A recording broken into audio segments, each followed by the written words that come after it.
tratar el día de hoy es metabolismo. Hay una definición que se adecua mucho al concepto real de metabolismo, ya que pueden haber una serie de definiciones y todo depende de quién vaya a tratar el tema. La definición correcta es, o la que se acerca más, es que es el conjunto de reacciones químicas necesarias para el cumplimiento de las funciones vitales y homeostasis. Hay dos tipos de procesos metabólicos.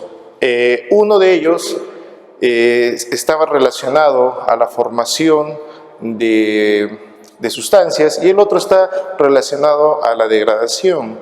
El que está relacionado a la formación se le conoce como anabolismo. Y al decir formación podemos usar un término similar llamado síntesis. Es decir, los procesos anabólicos están encargados de la síntesis de una serie de sustancias. En paralelo tenemos el otro tipo de metabolismo, que es el catabolismo. Y el catabolismo es la degradación de moléculas grandes a moléculas más simples. Degradación es lo mismo a decir lisis. Entonces, cada uno de ellos tiene algunas características particulares. El anabolismo es, por ejemplo, un proceso endergónico. ¿Y qué significa un proceso endergónico? Significa que es un proceso el cual va a permitir la liberación de energía, es decir, libera energía. Y cuando hablamos de energía, hablamos de una forma de energía biológica conocida como el ATP. En el caso del catabolismo, una de las características es lo opuesto al anabolismo.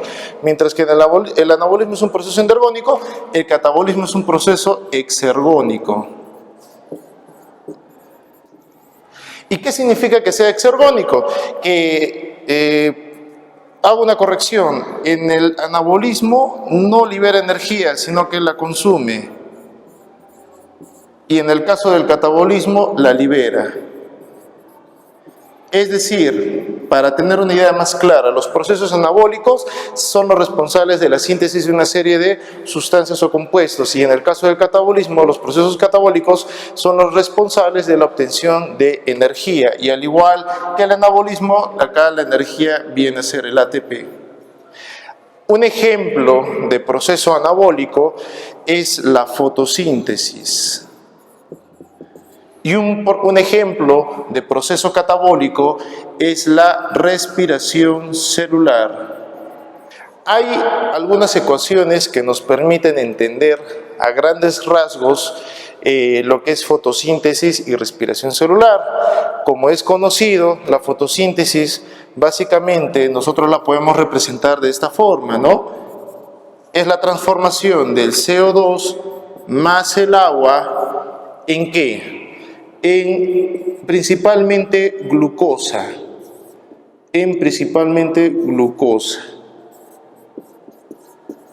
¿Y qué viene a ser la glucosa? Materia orgánica. En el caso, y bueno, también se libera oxígeno molecular.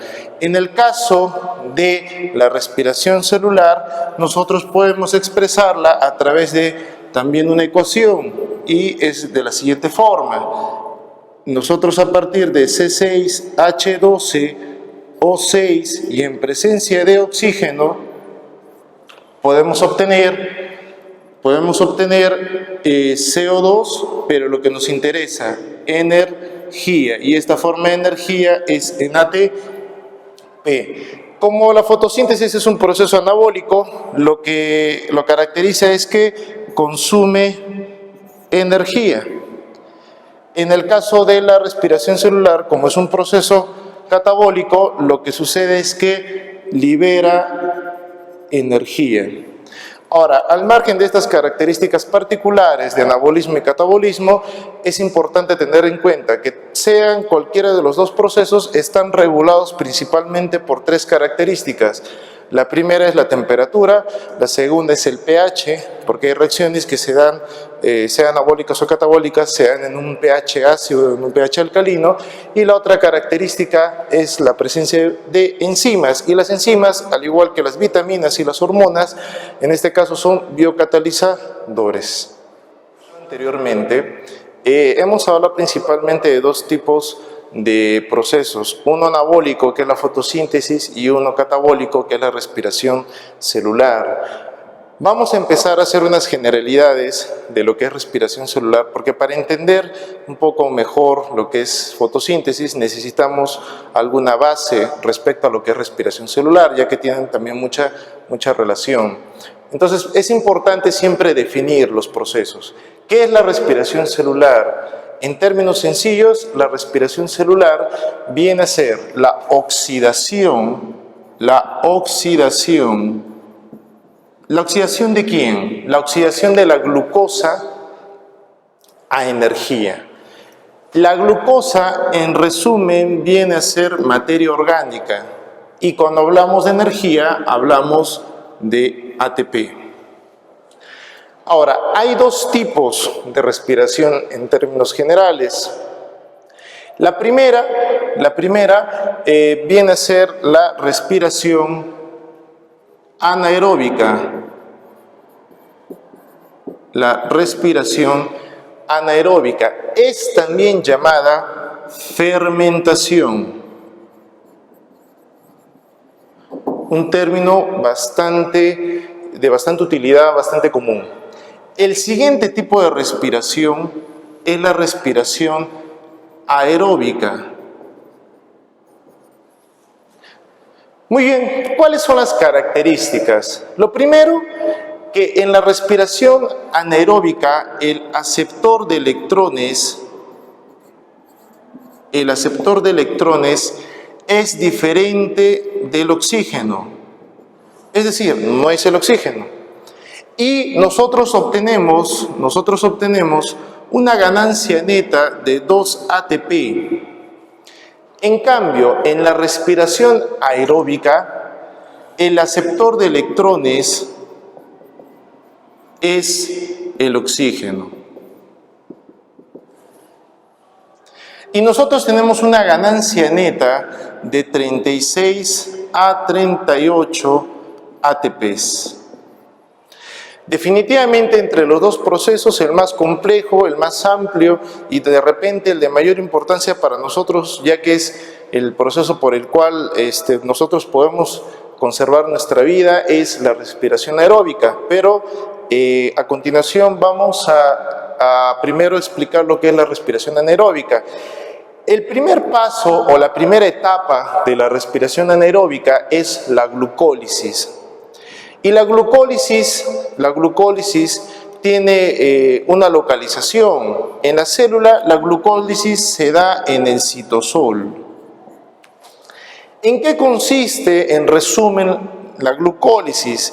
La glucólisis es la degradación de la glucosa a 2 ácidos pirúvicos.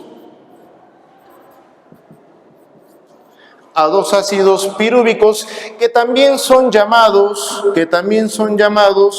piruvatos. Para que se dé la degradación de la glucosa hasta obtener este producto, se tiene que consumir 2 ATP. Al consumirse 2 ATP, yo voy a obtener 4 ATP como producto final. Pero como yo ya había consumido 2 ATP, por lo tanto yo voy a obtener una ganancia neta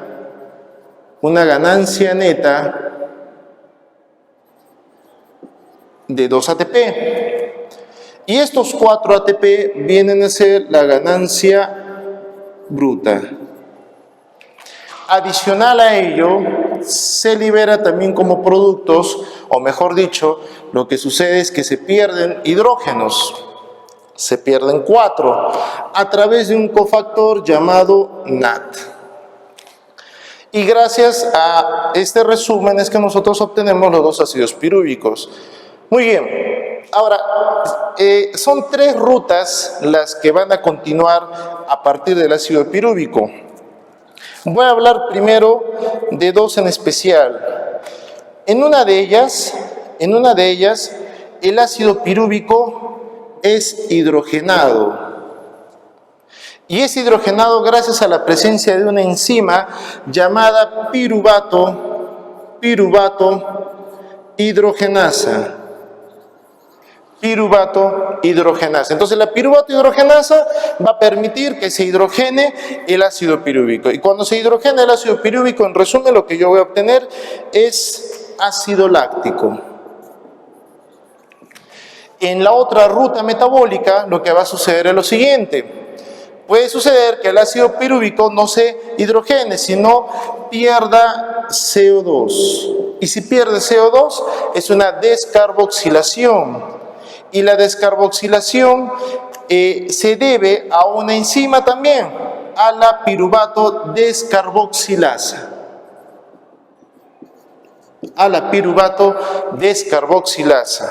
¿Y qué es lo que voy a obtener? Voy a obtener 2-acetaldehído.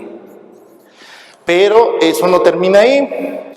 El acetaldehído o los acetaldehídos se van a hidrogenar gracias a la presencia de otra enzima que es el alcohol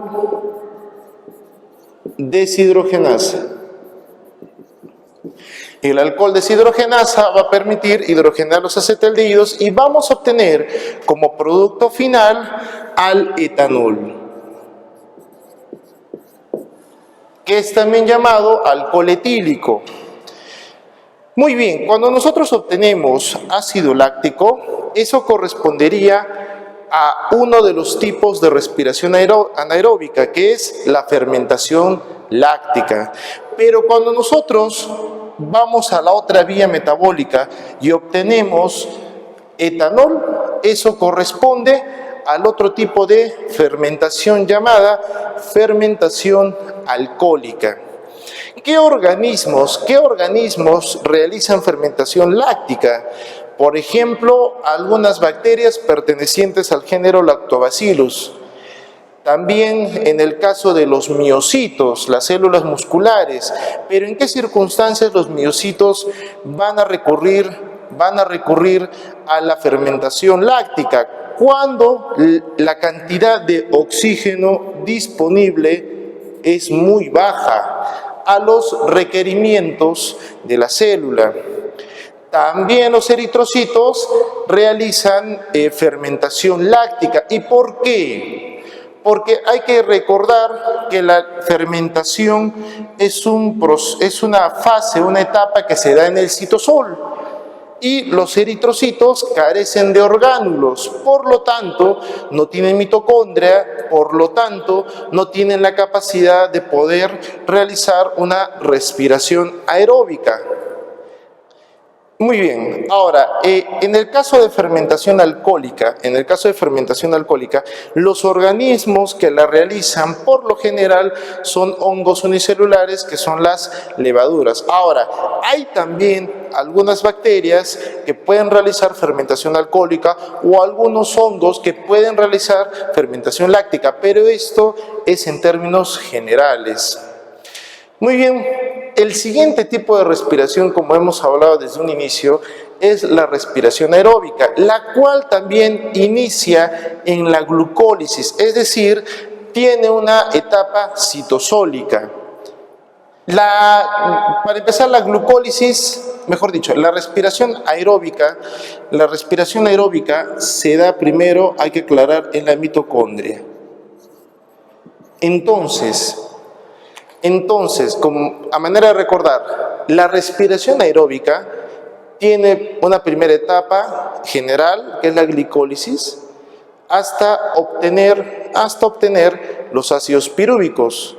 Una vez que yo he obtenido los ácidos pirúvicos, estos ácidos pirúvicos, cuando la cantidad de oxígeno disponible es buena, en el caso de las células que requieran oxígeno, ¿no? que realicen este tipo de respiración. Cuando la cantidad de oxígeno disponible es buena, pasamos a una segunda etapa, que es la etapa mitocondrial, en la cual van a suceder una serie de reacciones tanto en la matriz mitocondrial como en la cresta mitocondrial.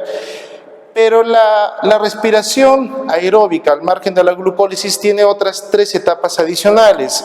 La primera de todas las etapas es la formación del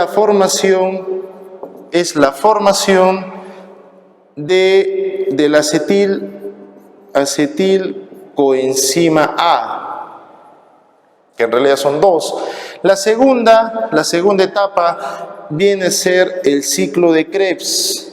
Y la última, una de las más importantes también, viene a ser la cadena respiratoria.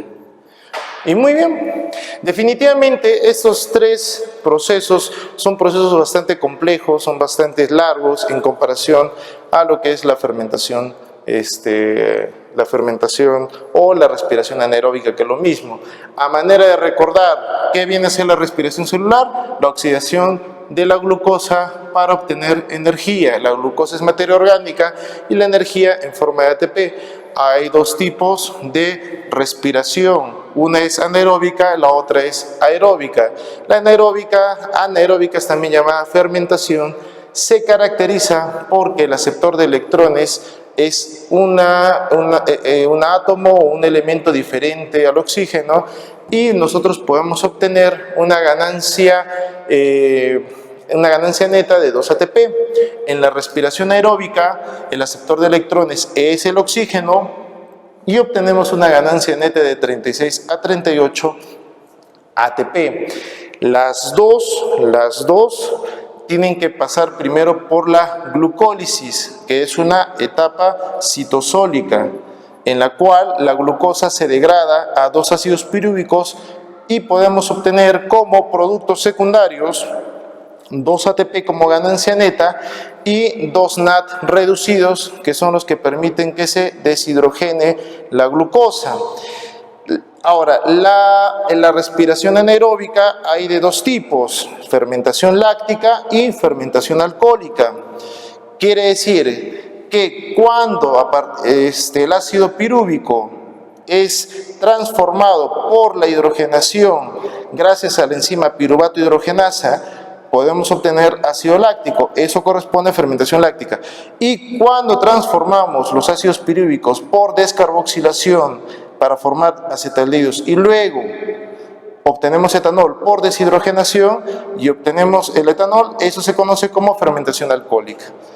Y la respiración aeróbica tiene, como dije, una primera etapa de glicólisis y la segunda, que es en la mitocondria, que se resume en 3 procesos, que es la formación del acetilcoenzima A, el ciclo de Krebs y la cadena respiratoria. Como un pequeño trabajo que ustedes pueden desempeñar en casa, se les pide hacer una revisión de lo que es fotosíntesis, por lo menos en términos generales, lo que corresponde principalmente a fotosíntesis oxigénica y fotosíntesis anoxigénica. Y en fotosíntesis oxigénica me interesa que revisen la fase luminosa y la fase oscura. ¿Por qué hago este énfasis en la fotosíntesis oxigénica? Porque es la que realizan principalmente las plantas superiores y es, creo, una de las más importantes en la mayor parte de los seres vivos. Eso sería todo. Gracias.